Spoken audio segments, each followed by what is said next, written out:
এক দফা ছিল ফাঁসিবাদের পতন এবং একটি নির্দলীয় নিরপেক্ষ সরকারের অধীনে জাতীয় সংসদের নির্বাচনের মাধ্যমে দেশে জনগণের শাসন পুনঃপ্রতিষ্ঠা করা, যে অধিকার থেকে বহু বছর আমাদের দেশের জনগণ বঞ্চিত ছিল। আমরা আল্লাহর কাছে শুকর করি যে আমাদের দাবির প্রথম অংশ পূরণ হয়েছে। ফাঁসিবাদী সরকার প্রধান সহ তার নেতৃবৃন্দ পালিয়ে গেছে, কেউ গ্রেপ্তার হয়েছে, কেউ এখনো আত্মগোপনে। তাদের নাম নিশানা এখন নাই, কোনো কার্যক্রমও নাই।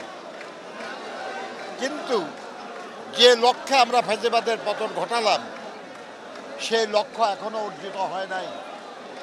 এখনো বাংলাদেশের জনগণ তাদের যে মৌলিক অধিকার, তাদের ভোটের অধিকার প্রয়োগের মাধ্যমে তাদের নির্বাচিত সরকার প্রতিষ্ঠা করতে পারে না। আমরা সেই জন্য মনে করি এই মুহূর্তের প্রধান কাজ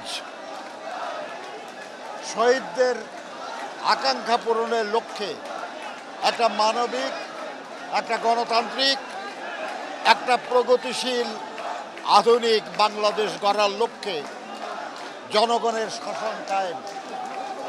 আর সেটা শুধুই ভোটের মাধ্যমে সম্ভব, নির্বাচনের মাধ্যমে সম্ভব। প্রত্যেকটা রাজনৈতিক দলের নিজস্ব মতামত থাকতেই পারে।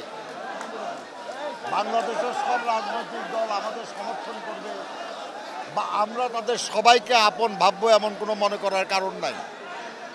যারা এই কথা বলেছে তারা স্পষ্টতই ঐক্যের যে প্রক্রিয়া সেই প্রক্রিয়াকে বাধাগ্রস্ত করার চেষ্টা করছে। আমরা এটা মনে করি যে তারা সংশোধিত হবে। আমরা বিএনপি বরাবরই স্বৈরাচারের বিরুদ্ধে ঐক্যবদ্ধ আন্দোলনের নেতৃত্ব দিয়েছি। তারা সেই ঐক্যবদ্ধ আন্দোলনের প্রক্রিয়া ছিলেন। আরও অনেক রাজনৈতিক দল ছিল। তাদের মধ্যে কেউ কেউ যদি মনে করে অন্য কোনো কথা তারা বলতেই পারে, কিন্তু আমরা বিশ্বাস করি যে জনগণ খুব ভালো জানে যে কারা স্বৈরাচার আর কারা গণতান্ত্রিক, কারা এই দেশের স্বৈরাচার কায়েম করেছিল, কারা যা এই দেশের স্বৈরাচারকে সমর্থন জুগিয়েছে প্রত্যক্ষ এবং পরোক্ষভাবে, আর কারা অবিরাম গণতন্ত্রের জন্য লড়াই করেছে, স্বৈরাচারের হাতে নিগৃহীত হয়েছে। কাদের হাজার হাজার মানুষ গুম হয়েছে, খুন হয়েছে, কাদের বিরুদ্ধে লক্ষ লক্ষ মামলা দেওয়া হয়েছে, এটা তো জনগণ জানে, জনগণ দেখেছে। কারা গণতন্ত্রের জন্য আপোষহীন এটাও জনগণ জানে। কাজে অন্য কোনো রাজনৈতিক দল কোনো কথা বলবে আর সেটা জনগণ গ্রহণ করবে আমরা এটা মনে করি না।